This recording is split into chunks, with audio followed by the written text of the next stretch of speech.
Overturning a pacifist constitution, Japan's cabinet approves a larger military role in what it called a reinterpretation of its post-war constitution. Tokyo now can help defend other allied nations in what it calls collective self-defense. But what's really behind this move, and should neighboring countries be worried? This is Inside Story.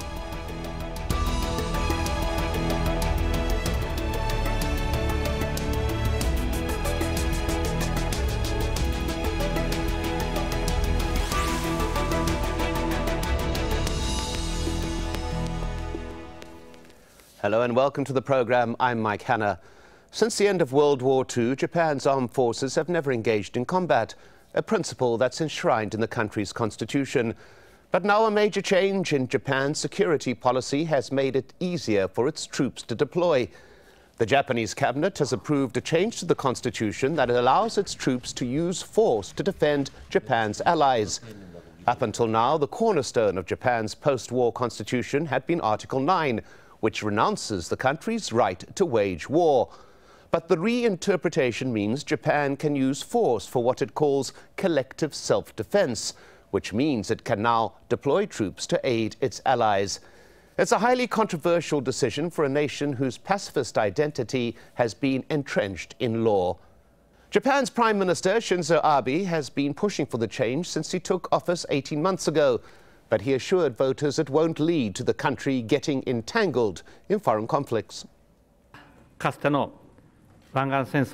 will be no instances where we will participate in the front lines of actions like the Gulf War or the Iraq War. For the sake of world stability and peace, Japan will contribute more than it has done up until this point. In any conflict, however, it must be resolved not through force, but by international law and diplomacy. Well, many Japanese took to the streets in protest over the decision. Let's hear what some of them had to say. We cannot accept this. Never. It's absurd. Let's protect the peaceful country together. They've decided without consulting us and ignoring how we feel about it. For 70 years, Japan has kept its peace with its constitution. What are we to do with that stupid man trying to trample over the precious constitution? Don't you agree? Well, with us now to discuss more from Tokyo, Tomohiko Taniguchi is a professor at Keio University and a special advisor to the cabinet of Prime Minister Shinzo Abe. Joining us from Hong Kong is Andrew Leung, an independent political analyst specializing in China's foreign policy. And finally, Pavel. He's the director of the Brent Scowcroft Center on International Security at the Atlantic Council, and he joins us from Washington, D.C. Welcome to you all. Let's begin with Tomohiko Taniguchi. There's been long discussions within the ruling Liberal Democratic Party and its coalition allies. How deep were these discussions? How strong was any disagreement within the parties? I have to say it's been very much deeper than many thought, and it's taken more weeks than anticipated to forge a consensus between the Liberal Democratic Party and its coalition partner called New Komeito Party. And New Komeito Party has agreed on the wordings and the content of the decision that the cabinet of Shinzo Abe has just announced. Well, Andrew Leung, the fact that these discussions took longer than were expected, as we heard there, shows that even within the Japanese establishment, there is, if not opposition, a degree of disquiet about this move. Well, I think that not only there is some disagreement within the cabinet, but the original intention is to go through a democratic process through the parliament to change the constitution. But the fact that it's now departed from that approach to reinterpretation in the cabinet suggests that the Abe administration is trying to find an easier means, relatively speaking, to modify the intention, or rather the restrictions in the constitution to enable Japan to use military force in areas where it feels that is a national interests are at stake. Now, if you look at that, of course, there are safeguards. For example, the use of minimum force, the perceived lack of alternatives. But these are subject to wide interpretation.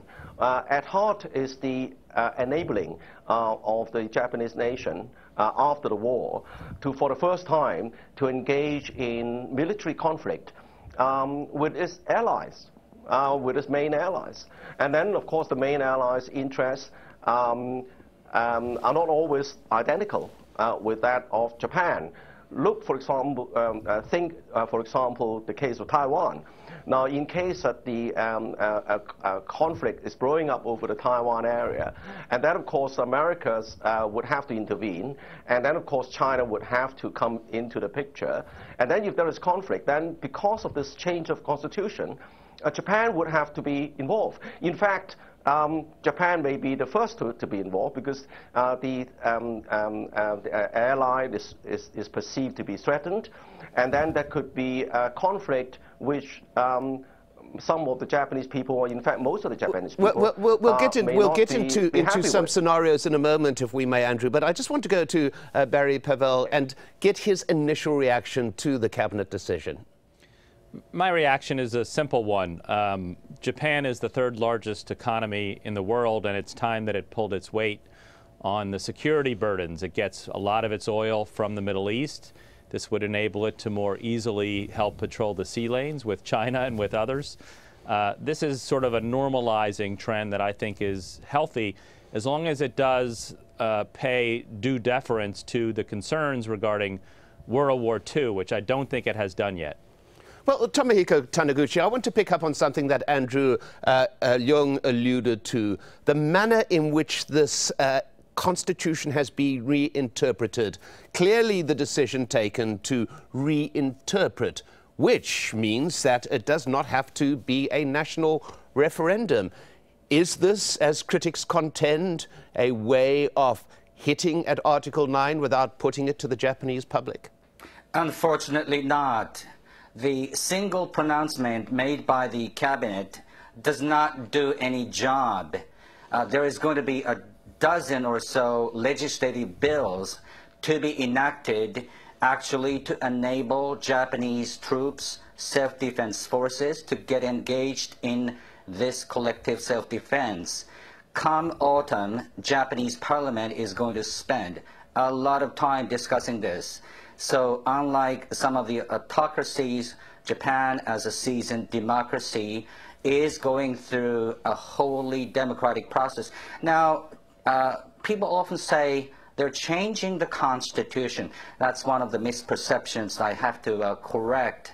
Nothing in the Constitution has changed, and nothing in the Constitution is going to change, and that's for sure. Collective self-defense may sound foreign because it is a part of natural rights as old as human society. If you see someone under trouble, in trouble, you would actually want to help him or her out.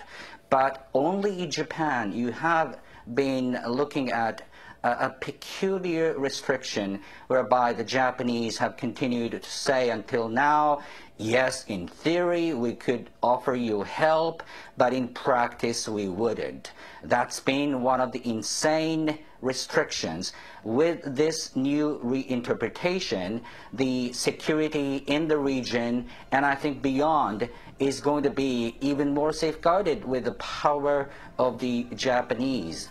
Well, Barry Pavel, I just want you to pick up on that. A constitution has been in place for some 67 years. It has not been changed. As Tomohiko Taniguchi says, it has been reinterpreted. Do you think it was necessary for Japan to reinterpret this Article 9? I do think it was necessary. As I said, this has been a long time coming. I don't think it's a surprise to many people, although I'm not saying it's without resistance in Japanese society. But I do think this was a useful measure for Japan to play a role in strengthening the security of the region, which right now is very insecure. In my opinion, the reason it's insecure is because the Chinese military is being extremely aggressive regarding various territorial disputes. And I think this will help to sort of provide a counterweight to what China currently is doing and may do in the future. Well, Andrew Leung, your answer to that, because some have contended, it's been a common argument, that China, in fact, has some responsibility for this, for upping its own aspirations and military posture within the region. What's your response? Well, if you look at recent history, I'm saying recent maybe over the past 20 years, not too recent, these territorial disputes with Japan have existed long before then.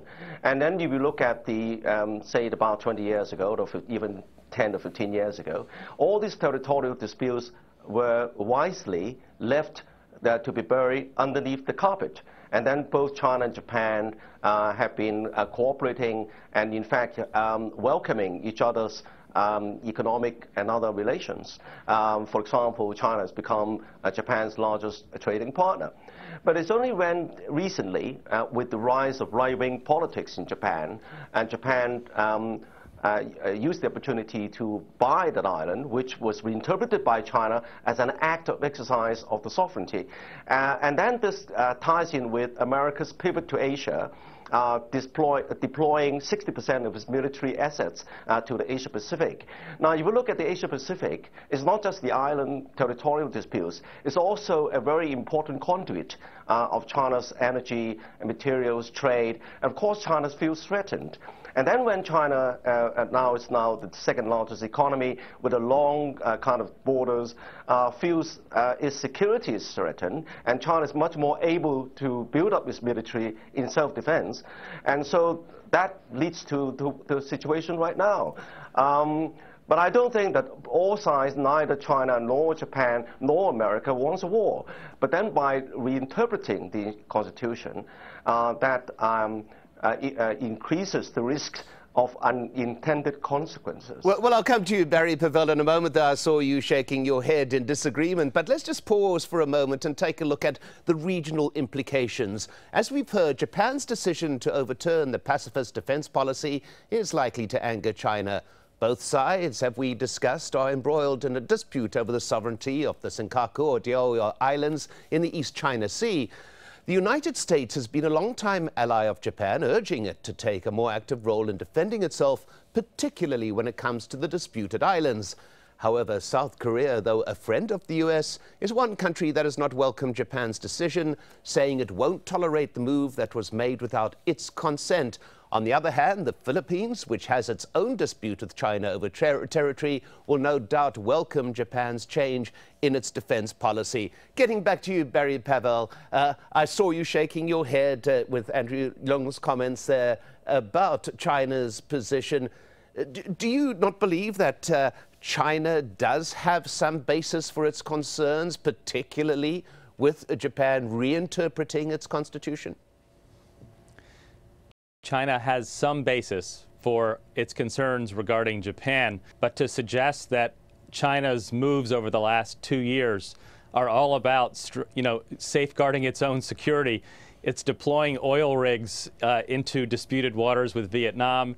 It's starting to have tensions with Indonesia, the Philippines we talked about, Japan. All of Southeast Asia is getting nervous about what China is doing. Look, when you even stimulate redeployments of the military in Indonesia, which is a hard country to get to do that, you know you're being a little aggressive. So this is, it's sort of absurd to suggest that this is all about China's self-defense. It's overplaying its hand. It's being way too assertive militarily, and it needs to really restrain its future actions, or there's going to be a lot of tensions with a lot of countries. So my main point is this is not only about Japan. There's a lot of other countries that are now concerned, and I think China would do much better for its own development if it started to rein back its military a little bit and focus more on resolving tensions and not stimulating them. Well, Tomohiko Taniguchi, I want to get back to the motive for the decision to reinterpret the Constitution.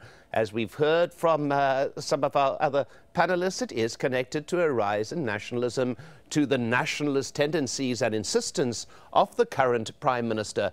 Does this play a role? The idea that Japan is reposturing itself, reclaiming its national identity, and in a way righting what some within Japan believe was a wrong when that constitution was drafted under the direction of the United States back in 1947.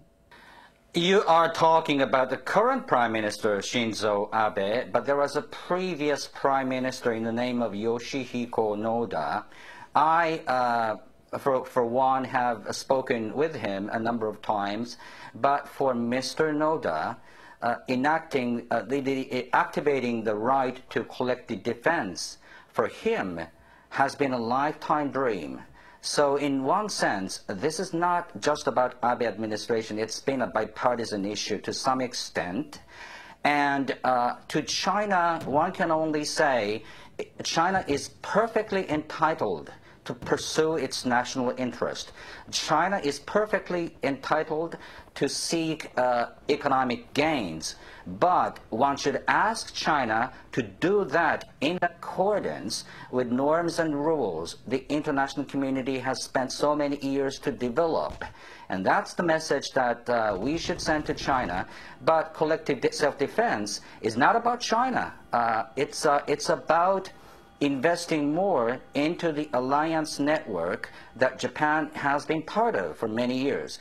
And indeed, it's going to strengthen the U.S.-Japan security alliance, which one has to say has been a cornerstone for the security and peace in the wider region. Well, Barry, Pavel, your opinion of that, the strengthening of the Japanese-U.S. alliance. I mean, how much did the U.S. have to do with persuading, encouraging a reinterpretation of a constitution to allow it to let its ally use greater influence in the region? Well, I wouldn't suggest, although I haven't been part of the discussions directly, as you might imagine, but I would not suggest that this was in some way instigated by the U.S. This was, I think, as we just heard, more of a Japanese initiative that I would agree the U.S. welcomes. The alliance between the U.S. and Japan has been evolving over the years. This is another but very important step in that evolution where it's a very close relationship, including co-development of advanced technologies for missile defense, a lot of joint bases and joint exercises. This is another step in that, but I would not suggest that this was sort of stimulated by the United States. Instead, I would suggest it is welcomed by the United States and by others in the region. I would really remind those, though, that it's important that Japan not raise concerns about how it views World War II. The Prime Minister of Japan should stop visiting the shrine to the war dead that includes war criminals. Well, Andrew Leung, I'd like you to pick up on that particular fact. There has been criticism of the current Prime Minister. China is on the record now as saying that this reinterpretation is, in fact, a remilitarization of Japan and points to some of the actions taken by the current Prime Minister. Is there that concern within China that there is an increasing militaristic stance in the Japanese government rooted in the past as well? Well, if you look at the history of relationship between Japan and China, in fact, the relationship had been going quite well until what really for the past 10 years, until this territorial disputes suddenly flare up. But also because of after the America's pivot to Asia, as I explained earlier. Now, if you look at the reinterpretation, I think that the main worry, as pointed out by colleagues on the panel, is because Japan has never really attuned for this war past, as in the case of Germany, for example. I mean, Germany spent about 30 years really going all the way out to attune its war past. But Japan hasn't really done that. And keeping on paying the homage to the shrine, but also denying even some of the war crimes, like the comfort women, and of course, in the case of China, the Nanjing. Now, if China had managed to put the main victims of the Second World War, Asian countries like China and Korea at ease, then I don't think that there would be too much opposition to Japan really trying to modify its constitution to play a more active role in self-defense. And I think that the main crux of the problem is that the reinterpretation is combined with Japan's reluctance or inability to face its wartime past. Well, let's put that to Tomohiko Taniguchi. The argument that the reinterpretation of the Constitution alone is something that Japan has the right to do, but together with Japan's claimed refusal to acknowledge its wrongdoings in the past, is a combination that has caused this panic among neighbors. Among neighbors, by which you probably mean two nations, China and South Korea. It's free for Andrew, our colleague in Hong Kong, to defend Beijing in many respects, but this reinterpretation is not about the past. It's all about the future. It's to make the region and the world safer and more peaceful. But if I may, apologies for interrupting, Tomohiko, but to press you about the past, the claim that because the past has not been properly acknowledged, the present and discussion of the future is in a way tainted. I'm in no mood to defend the wartime leaders of Japan that led Japan to the wrong direction in the 1930s and in the 1940s. Shinzo Abe is on exactly the same page with me for that matter. But if you look at the past, please look at the Japanese track record for the last 60+ years. You can find only in Japan that its troops have shot not a single bullet. Well, it's been to do with the protection that the United States has long provided with. That's true. But it's also true that you're looking at a nation that's had no political prisoner, for instance, or no thought police. This is a nation that has been very much committed to the broader aims of United Nations, and it's been a faithful partner to the peace-loving democratic community. So the track record speaks volumes about that. Well, Andrew Leung, to put to you, is China too quick to see this as a threat? May it not also be an opportunity for a more stable and peaceful region? Well, it is true that after the Second World War, Japan had been shown to be a peace-loving nation, as in fact have engaged not only in kind of peacekeeping, but also in investment in development and so on and so forth. And of course, a lot of the Japanese were born after the Second World War, and they don't see why Japan can continue to live under the weight of its wartime past. And so there was a demand for a change of Japan's role. But the main problem is that if you don't face the past, and not only facing the past, but denying the past, and particularly to its main war victims, and these remain very deep scars in the national psyche, and that causes a problem. And to say that Japan has been a peaceful record, this to China and South Korea, this is because of course, the Japanese people are peace-loving. That's one area. The other important factor is the Constitution.